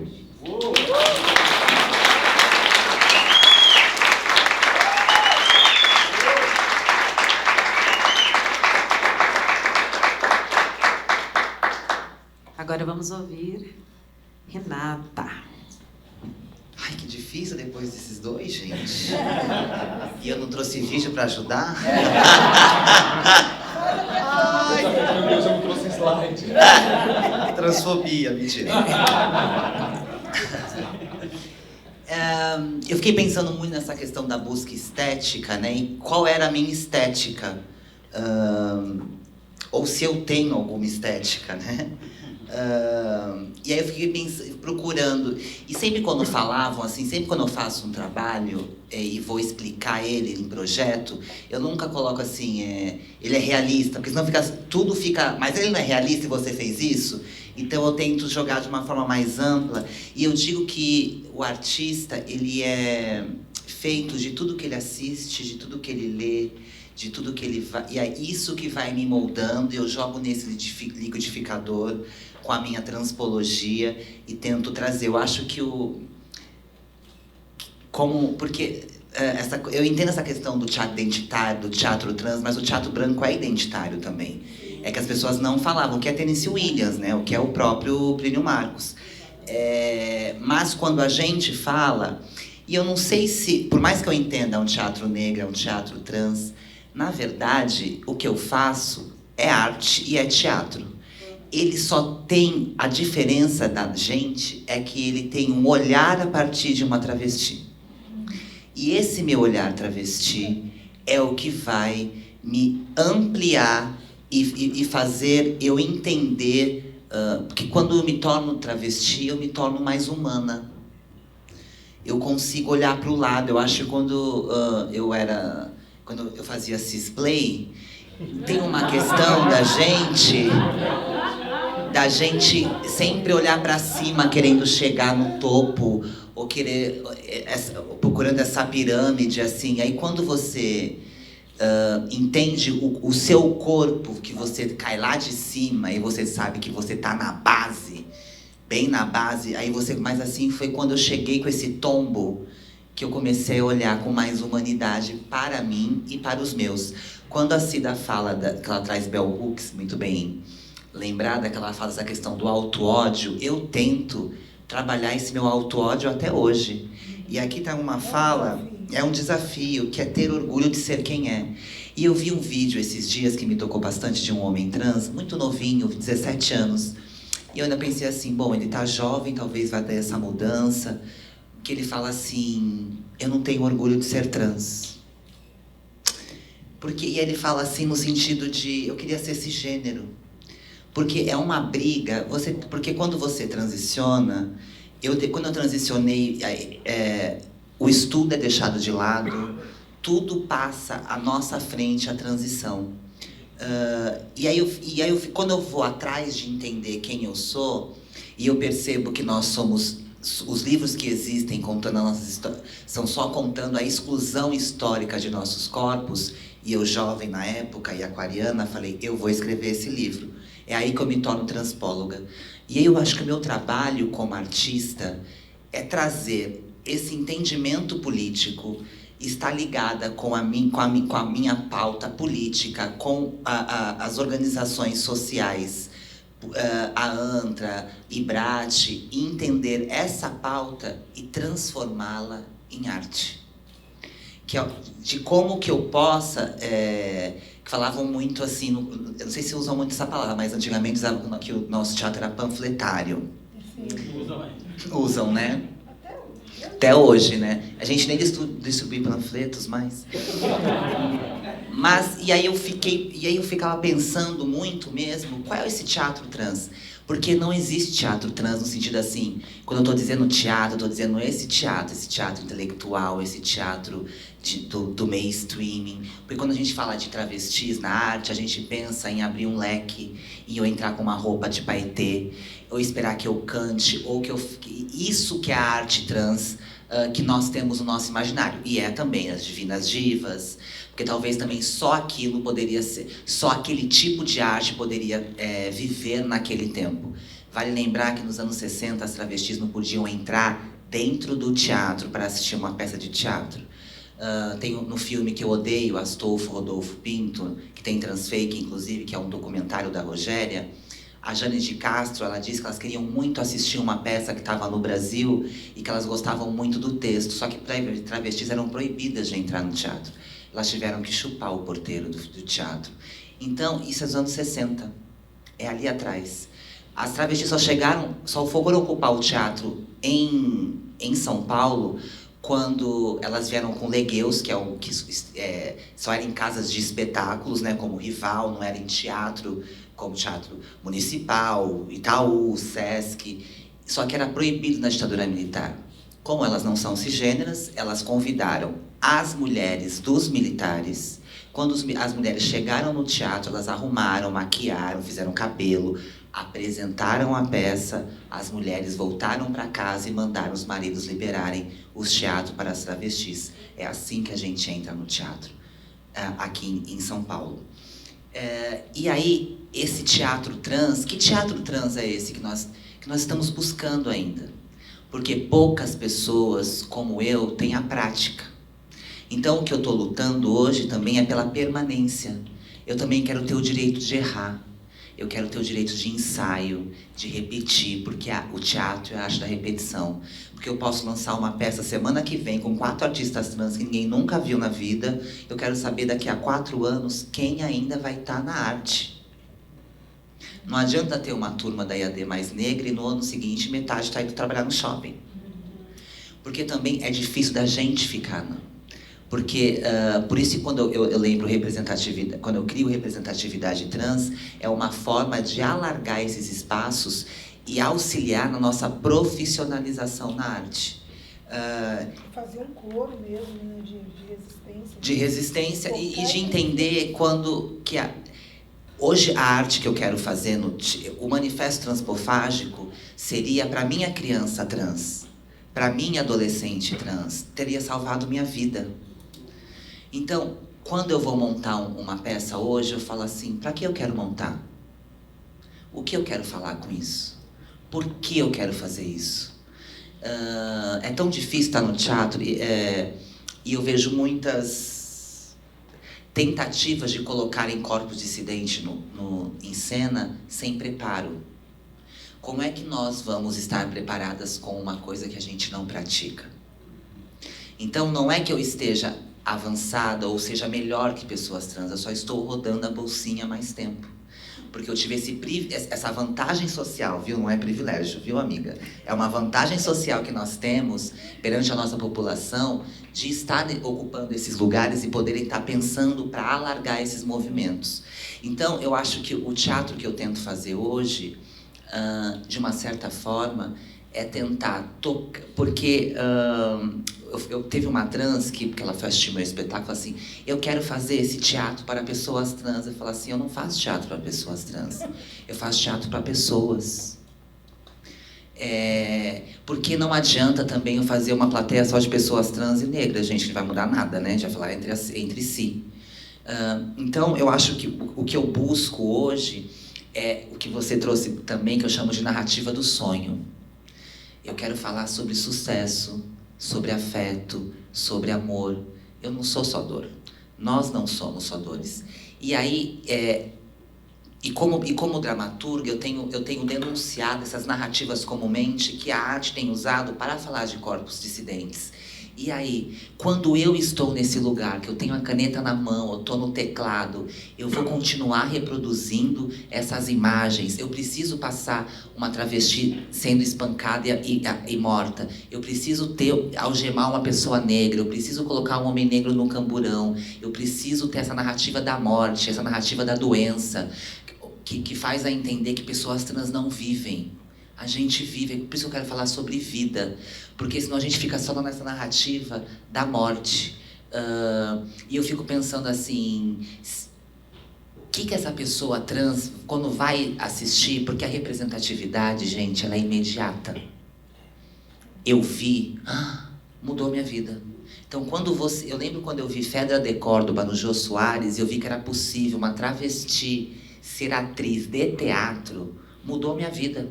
Foi quando eu pensei em voltar a ser atriz. Falei assim, nossa, se ela pode ser atriz, eu também posso.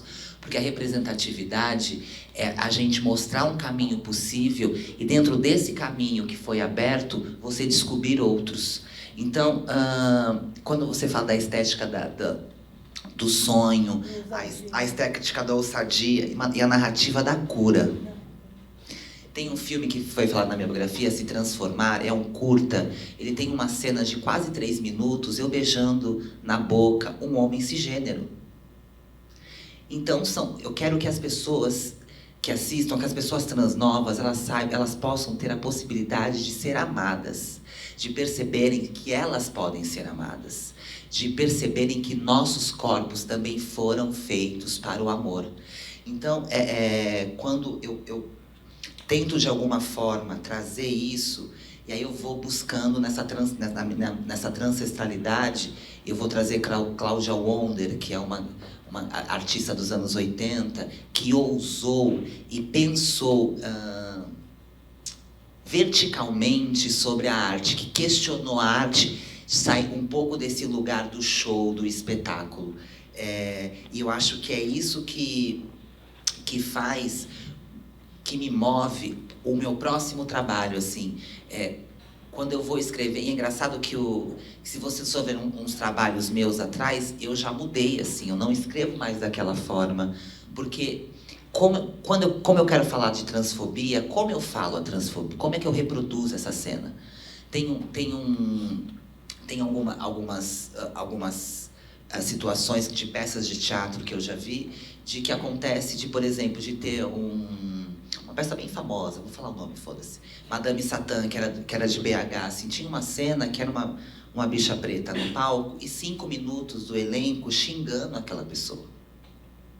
Bicha, nananã, nananã, palavras racistas, enfim. E aí, o diretor apaga a luz, próxima cena. O que fica na nossa imagem? Que nós podemos xingar pessoas queer, pessoas pretas, pessoas periféricas, porque a gente não resolve a situação. Então, eu não quero reproduzir esse tipo de cena mais. Tem uma cineasta que eu amo muito, a Renata Martins, que ela não coloca pessoas negras sendo presas, tomando tiro. Ela tenta desvencilhar essa narrativa comumente de colocar os nossos corpos. Porque senão a gente fica... E eu estou dizendo isso que essas narrativas que têm um conteúdo transfóbico, por exemplo, são produzidas também por pessoas trans. Porque também há um falso momento no teatro de que as pessoas chamam pessoas negras, pessoas trans, pessoas originárias para debater sem nenhum conhecimento. E eu sempre digo assim, então eu vou fazer um seminário de homens cisgêneros, os direitos dos homens cisgêneros. E eu vou chamar para debater homens cisgêneros astronautas. Porque com trans é sempre assim. Aí me chamam para debater comigo, psicóloga. Eu falo assim, não, ela é psicóloga, ela não é artista. Então ela tem que dizer como que a narrativa positiva atinge na cabeça da pessoa trans. Não sobre arte, ou querer rebater representatividade, que não sabe o que é você entrar num set de filmagem e rirem de você. Então, como a gente também, quando eu lancei o Representatividade, as pessoas cisgêneras, principalmente as brancas, traziam pessoas trans acadêmicas, porque como eu sou ex-prostituta e estou na academia só agora, então eu não poderia produzir intelectualidade, então eu não entendo de teatro, sempre traziam pessoas doutoras, mestrandas, que geralmente estavam precisando daquela pessoa cisgênera na universidade, porque era um doutor, ou era um professor, ou orientador, então obrigava aquela pessoa a se colocar, e de forma equivocada. E como também algumas pessoas... Não basta ser trans para falar de trans. E aí eu vejo um pouco dessa... E tem uma coisa também que usam muito com a gente, que é tipo assim, que eu odeio, principalmente no cinema. Renata fala da sua experiência. Eu odeio isso. Pico da Neblina. Aí tem uma cena que ele fala assim, Renata fala da sua experiência. Preguiçoso, você é autor, que tá ganhando tanto, e aí eu tenho que escrever. Aí eu escrevi uma cena dramática, mandei para eles e falei assim, não aconteceu comigo aqui, lindo. Mas eu sei escrever porque eu sou dramaturga. Então, porque em todo lugar eu preciso dar consultoria. Eu não consigo ser só atriz. Né? Enfim, então, o que eu tento com a minha arte assim, é de alguma forma tentar ampliar, alargar. Por isso que é muito louco falar isso, mas em 2018 a minha peça se chamaria Eu Travesti. Só que ela não iria, isso eu estou falando de 2018, 2019, ela não teria alcance. As pessoas, porque falavam que travesti tinha uma... Ainda é hoje, que tem um peso a palavra travesti. E aí eu tive que trocar o nome por um nome mais saudável, mais palatável, mais agradável aos ouvidos. Eu trago o Manifesto Transpofágico. Então, e uma outra situação, eu tive que estudar comunicação não violenta. Porque se eu falar em certo tom de voz, a Renata é violenta. E isso eu percebi quando eu fui fazer a cerimônia de uma primeira reverenda travesti no Brasil, e ela me chamou como Jesus para abrir lá e dar uma fala. E quando eu fui falar, eu comecei a falar baixo, porque eu falo entre 6 e 8 Hz, isso é sério. Eu falo entre 6 e 8 Hz, que é a voz agradável aos ouvidos. Porque o que era importante, eu queria que as pessoas ouvissem o que eu falasse e não colocassem cortina de fumaça em tudo que eu falo. Porque falar que a gente é violenta, nananã. Então eu fui estudar comunicação não violenta, porque então eu tenho que me preparar com essa violência e ainda eu tenho que vir aqui falar baixo, porque aonde o lugar, porque senão não me escutam. E quando eu fui dar essa fala, e eu falei super tranquila, aí veio o padre, porque eu tava do lado dele. E aí eu falei assim, nossa, mas se eu falo assim na igreja, todo mundo sai correndo. Então, de como também eu tive que trabalhar, e aí foi muito louco, assim, com Jesus Representatividade, eu fui muito violentada. E eu respondi com violência, e eu descobri que eu não sou violenta, mas eu me tornei violenta. Viva Audre Lorde. E aí, de como eu, além de tudo, eu digo que eu também tenho uma desvantagem entre os artistas cisgêneros.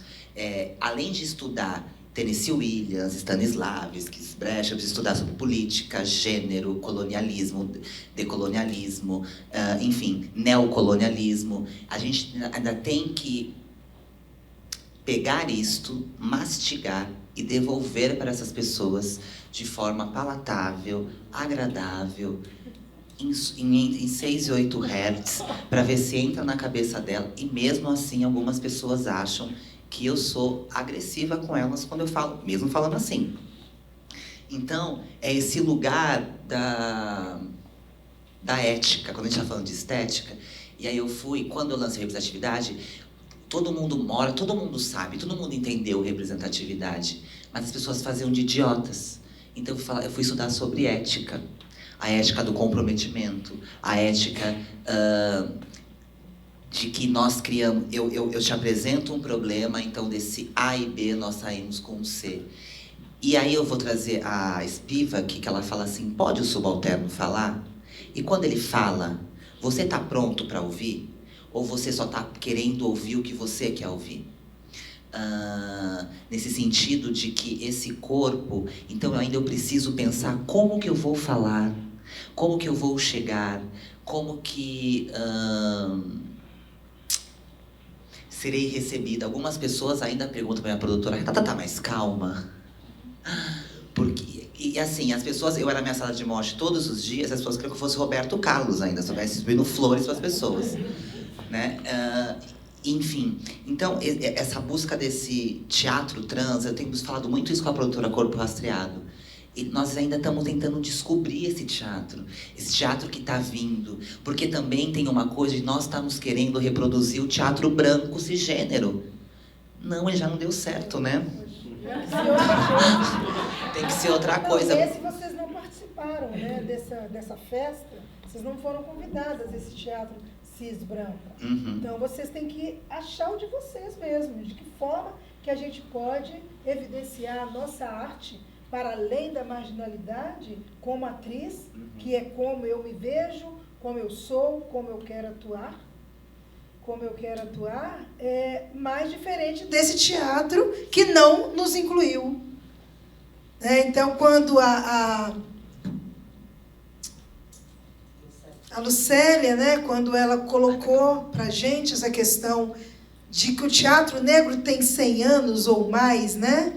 E agora, dentro dessa abertura, abriu-se um canal para essas outras, né? Para esses outros excluídos desse pacote, né, não colonial.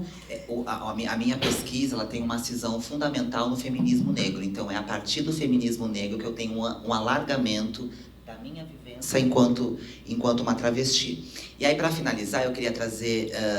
por que eu falo transpóloga, transancestralidade e vou nomeando transfake? Primeiro, no meu livro de cabeceira, Grande Sertão Veredas, que Reobaldo diz: tanta coisa importante na vida falta nome.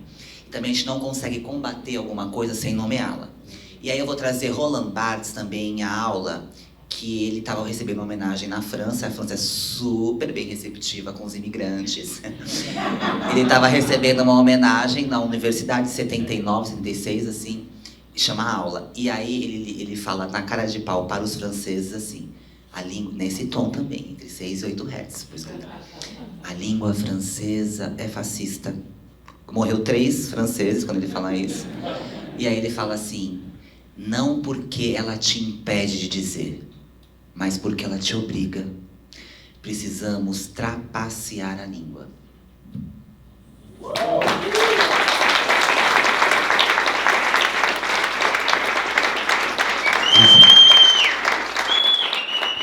Gente, a gente abriria para perguntas, mas, porém, no entanto, todavia... A Renata usou a palavra trapacear, a gente vai ter que trapacear o combinado por uma...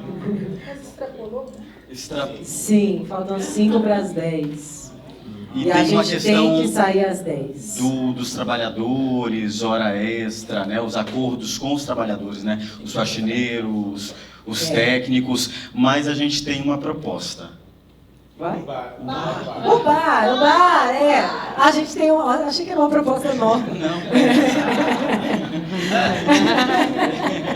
A gente tem uma proposta, que é a gente continuar conversando lá fora, no bar, mesmo, de verdade. A gente vai aqui pertinho. Da região é o bar mais barato e ele já é tradicional. Sempre que acaba esse evento, a gente vai para esse bar que fica aqui exatamente atrás das Casas das Rosas. Vem na boa. Ó, Vem, vamos Kenan, lá do Kenan, GK, que é para ficar favor. aqui combinando com este figurino. Posso dar uma sugestão? É porque assim, a gente não sabe se todo mundo vai poder ir para o bar, né? Eu acredito que possa ter pessoas que queiram fazer alguma pergunta, ou para mim, ou para o João, ou para a Renata, que não vai poder estar. Eu me disponho a conversar com quem quiser pelo Instagram, quem quiser tiver alguma dúvida. Sigam a gente, né, mulher? Não precisa nem seguir, né? Precisa sim. Vou seguir. Precisa sim. Mas, assim, eu acho que o Instagram hoje em dia é uma ponte de comunicação. E aí vai lá nos nossos Instagrams, chama a gente inbox, que pelo menos eu sou toda ouvida. E fico muito feliz quando a gente tem um retorno, né? A gente precisa desse diálogo com as pessoas, né? É assim que a gente se fortalece. Então, essa é a minha sugestão. E fica nosso comentário aqui para Itaú, gente. A gente precisa de mais tempo. 2 horas é muito pouquinho para tudo isso aqui, né? É muito pouquinho. A gente precisa de pelo menos 3 horinhas, 2h30. Porque agora o papo ia render, né? Era agora. Agora ia render, gente. Agora tinha pelo menos 5 mãos levantadas aqui nesse momento. Mas, bom, quero encerrar dizendo que este ano, os 10 anos da revista, nós também, como todo o Brasil deveria, comemorar os 80 anos do Teatro Experimental do Negro. Nós consideramos que nós somos descendentes do TEM e que nós somos também herdeiros do TEM, porque a gente se preocupa não só com a nossa arte no palco, mas com a formação de público. A revista Legítima Defesa é uma dessas tentativas de fortalecer o teatro negro no Brasil, de fortalecer as nossas trocas e de fazer com que a gente possa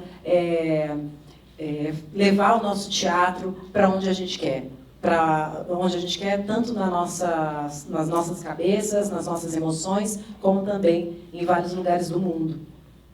E outra coisa é que este projeto da revista Legítima Defesa, número 5, tem o apoio do PROAC Editais, né, para que a gente possa publicar o 5º número. E a gente precisa agradecer que nós conseguimos fazer com que a gente tivesse editais públicos, uma realidade muito novinha na história, né, artística do Brasil para pessoas não brancas, porque, né, existe muitos tipos de financiamento que não chegava até nós. E nós temos que agradecer a existência desses editais e lutar pela sua continuidade também, para que ele não se perca dentro das politicagens, né, que mudam a cada 4 anos nas cadeiras de cultura. E agradecer ao Itaú Cultural por nos receber mais uma vez. A gente esteve aqui pela última vez em 2018, faz tempo, com uma leitura do projeto do que depois virou Dois Garotos que se Afastaram Demais do Sol, ainda com a presença do João Acaiabe como personagem principal na época. O João faleceu 1 mês antes da gente gravar o filme, né? E é uma experiência muito marcante para a gente. Agradecemos muito pela acolhida e esperamos poder voltar aqui muitas vezes. O que mais que a gente tem que agradecer? Agradecer o público que sempre está presente. Nesses 20 anos, né, tanta coisa mudou. Ricardo ali do Protagonistas, muito obrigado. Gabi Costa, diretora, Ed Cardoso, né? Realizadoras do nosso teatro, muitíssimo obrigado. Marcos de Ferreira, também está ali. Roberto Alves, parceiro, enfim. Muito obrigado pela presença de vocês. Chegou um pouquinho depois, mas quando vocês elogiam a nossa revista, quem cria ela integralmente, pensa nas imagens, é o mago das imagens, é esse garoto aqui. Ele não é mais garoto.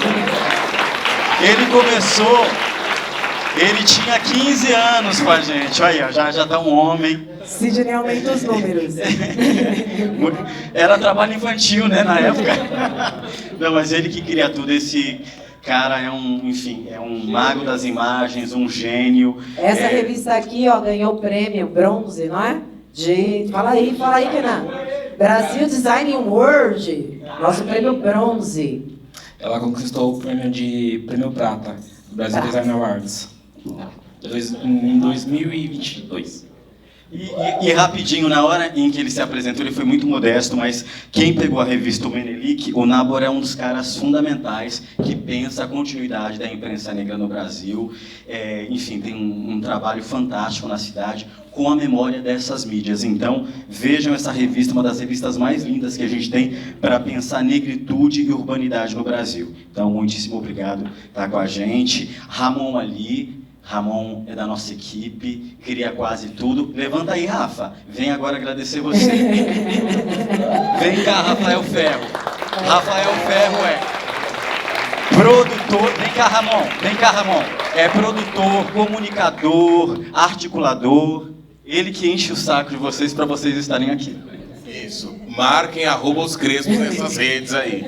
Marca todo mundo, marca o Itaú, fala que foi lindo, chama todo mundo no inbox. É, 8 reais. Vou falar baixinho, obrigado pela presença. Obrigado, gente. Foi lindo esse encontro, tô aprendendo. Bom, a gente precisa finalizar. Quero dizer que amanhã eu e Sidney vamos ao Rio concorrer ao prêmio Sim de Diversidade. Igualdade racial. Sim de Igualdade Racial. Tá lá no Instagram, curtam a gente, porque parece que as curtidas influenciam, não é verdade, prêmio? A gente vai estar lá, estamos muito felizes pela indicação. Quero agradecer também nossos companheiros aqui nas Libras. Muito obrigada por esse trabalho tão importante. Janaína e Igor. Janaína e Igor. O que mais, gente? É isso, né? Não, João, a gente tem que fazer uma foto. João, Cida, Renata, muito, muito obrigado. Acho que em nome de todo mundo aqui. Obrigado pelo comprometimento, pela elaboração e por dividir intimidade, né? Que é sobretudo sobre isso. Muitíssimo obrigado pela confiança.